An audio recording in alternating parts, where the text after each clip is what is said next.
자, 이번에 애널리스트 코너입니다. 이번은 올해 좀 조용히 웃고 있는 섹터 아닌가 싶은데 금융업종이죠. 신한금융투자 리서치센터에서 보험과 증권을 커버하고 있는 임희연 애널리스트 나와 있습니다. 어서 오세요. 안녕하세요. 올해 좀 바쁘셨겠네요? 네. 네, 은근히. 연말부터 좀 워낙에 보험업종에 대해서 관심이 많으셔서 네. 개인들의 관심은 아니고 대부분 기관 투자자들의 관심인 것 같아요. 맞습니다. 그죠? 네.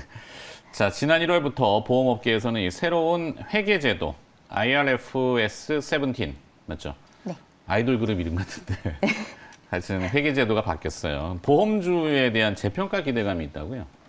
네, 일단 지금 새로 회계 기준이 변경을 하게 되면서 보험업종이 자본이 늘어나고 이익이 늘어날 것으로 좀 예상이 되고 있습니다. 앞서 말씀하신 이 IFRS 17이라고 하는 이 제도는 그동안에 원가로 평가해왔었던 보험 부채를 이제는 시가로 평가를 하게 되는 것이고요. 올해부터 적용을 하게 됩니다. 근데 이제 이 할인율이 낮아지면서, 높아지면서 최근에 금리가 상승하면서 네. 그러면서 이제 기존 대비해서 자본이 늘어날 수 있는 가능성이 높아졌고요.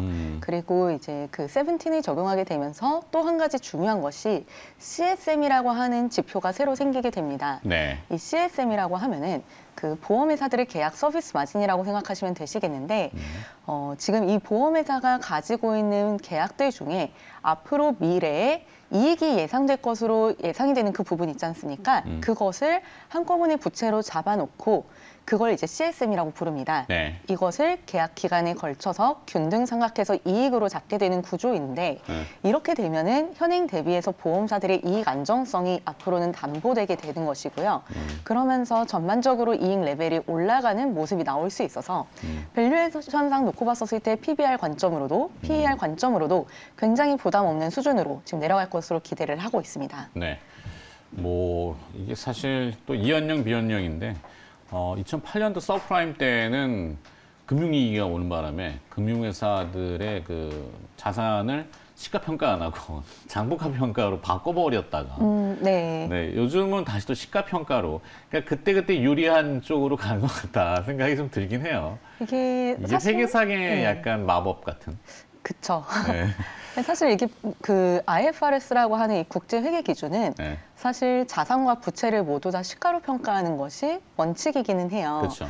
근데 뭐 그 서프라임 모기지 사태는 사실 제가 그때 그 회계 네네네네. 기준을 잘 모르기는 하지만 아마 미국 같은 경우에는 US 갭을 활용을 해서 조금 다르지 않았었을까. 거기는 이제 IFRS가 아니기 때문에 네. 좀 다르지 않았을까라고 조심스럽게 생각이 들기는 합니다. 네, 하여튼 회계 제도가 바뀌면서 이 시각적으로는 일단 이익성이 좀 올라가는 현상이 나타날 수 있는 게 보험회사다.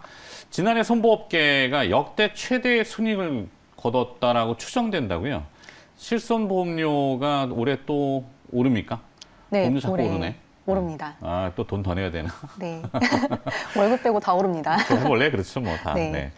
서상값도 오르는데 오늘 아침에 보니까. 맞아요. 자, 그래서 요게 또 이 배경은 또 뭡니까? 이게 실손 보험료 같은 경우에는 원래 매년 1월에 조정이 되고요. 작년 같은 경우에는 거의 한 14% 정도 인상이 됐었는데 올해는 8.9% 인상이 결정이 되었습니다.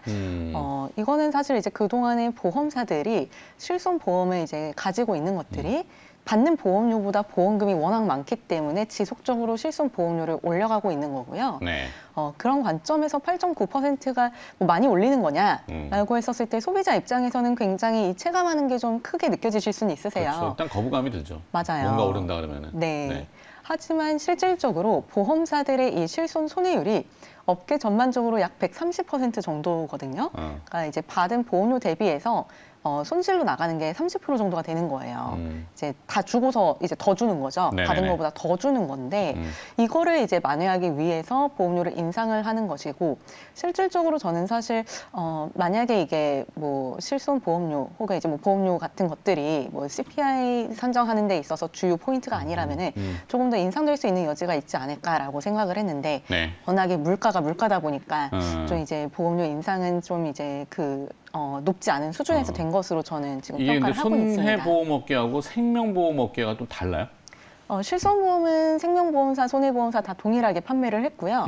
다만 이제 전체 위험보험료 중에서 비중을 놓고 본다면은 손해보험사가 훨씬 더 민감한 부분입니다. 전체 네. 위험보험료 중에 한 30% 정도가 실손보험료로 지금 구성이 되어 있거든요.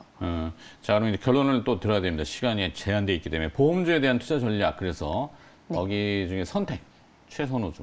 일단 단기적으로는 어쨌든 IFRS 17을 도입하는 단계에서 어느 보험 업종이 더 수혜일 것이냐를 살펴봐야 되는데 저는 손해보험 업종보다는 생명보험 업종이 단기적으로는 조금 더 주가 변동성이 클 것으로 예상을 하고 있습니다. 네. 생명보험 업종 내에서는 한화생명 그리고 삼성생명 탑픽으로 말씀을 드리고 있고요. 손해보험사 같은 경우에는 조금 더 점진적으로 주가가 이제 변동성이 커지는 모습을 보일 것으로 기대를 하고 있는데 네. 손해보험 업종 내에서는 한화손해보험, 현대해상 그리고 DB손해보험 탑픽으로 말씀드리고 있습니다. 네. 우리 이면 애널리스트 그러면 저는 그 메리츠 뭐였죠, 그때? 금융지주? 금융지주. 네. 네. 그 생각이 막 나서 아, 네. 탁 찍어가지고. 네. 아무도 얘기 안 할 때. 그죠? 작년에. 네. 자, 증권주로 넘어가겠습니다. 지난해 금리 인상으로 어려움을 겪었다는데 올해 그 증권주에 대한 실적 전망은 또 어떤지 신용융자 금리 안 내린다 그러던데. 그쵸. 네, 아니 뭐 그거 민감한 건 안 하셔도 돼요. 네.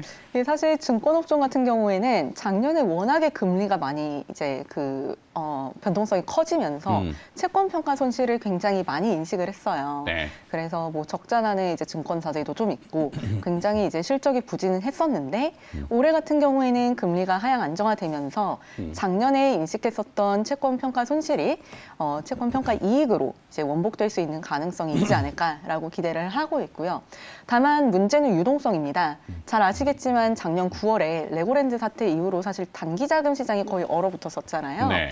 지금은 이게 조금 이제 완화가 됐다고는 하지만 여전히 레버리지를 많이 일으킨 증권사들 같은 경우에는 유동성 관련해서 리스크가 온전히 해소됐다라고 보기는 어렵기 때문에 사실상 그 대형 증권사보다는 키움증권처럼 브로커리지 위주로 영업을 했었던 증권사가 조금 더 안정적이지 않을까라고 보고 있습니다. 그러네요. 증권주 최선호주를 꼽으면은 키움증권입니다. 키움증권. 뭐 요즘 증권형 토큰 얘기, STO 얘기도 하고 뭐 상품들도 많이 만들어낼 것 같은데 이제 판을 잡고 벌리는 거죠. 들어와서 이제 네. 수수료 많이 드시겠네. 자, 카카오페이 주가가 지난달에 22%가량 반등, 강하게 상승했잖아요. 이 이유가 뭔지 JP모건은 뭐 글로벌 핀테크 중 가장 비싸다 이렇게 지적하면서 사실상의 셀 매도 의견을 게재한 걸로 알고 있는데 요 카카오페이를 한번 조금 분석해 주시면요. 네. 일단 최근에 이제 주가가 상승했었던 요인들을 살펴보면은 일단 MSCI 편입 기대감이 좀 있고요. 네. 그리고 중국에서 핀테크 규제가 완화됐습니다. 그리고 엔트파이낸셜이 다시 상장이 재개가 되기 시작하면서 이제 기존의 이제 대주주가 그 물량을 자금 이슈 때문에 오버행 물량으로 이제 출회할 가능성이 낮아지면서 네. 전반적으로 수급 관련된 우려가 좀 완화되는 모습을 보였습니다. 거의 수급적인 요인으로 인해서 최근에 주가가 많이 펌핑됐다고 보시면 되실 것 같고요. 네.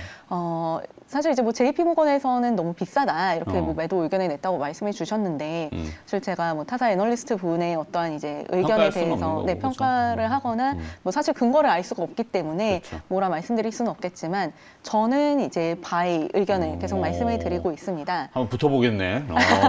멋지다. 네. 저는 이제 목표 주가 74,000원을 말씀을 드리고 있고요. 네. 제가 생각하는 투자 포인트는 크게 세 가지로 보시면 되실 것 같아요. 네. 리오프닝을 하게 되면서 카카오페이와 알리페이가 지금 그 협업을 맺고 있는 게 있는데 이 파트너십을 통해서 카카오페이 유저들이 중국과 일본에 있는 알리페이 가맹점에서 결제를 할 수가 있습니다.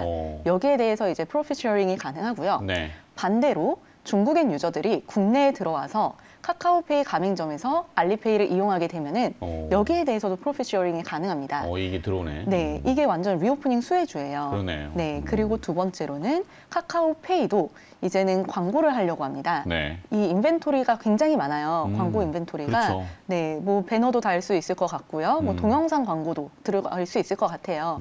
이런 부분들이 앞으로 수익성을 제고시킬 요인으로 기대를 하고 있습니다. 네. 마지막으로는 이제 결국에는 신사업 쪽을 봐야 되는데 새로운 사업으로는 사실상 이제 기존의 그 대출 시장을 조금 더 이제 확장해 나가는 그런 이제 그림으로 보시면 되시겠는데 현재 카카오페이 같은 경우에는 신용 대출이라던가 네네.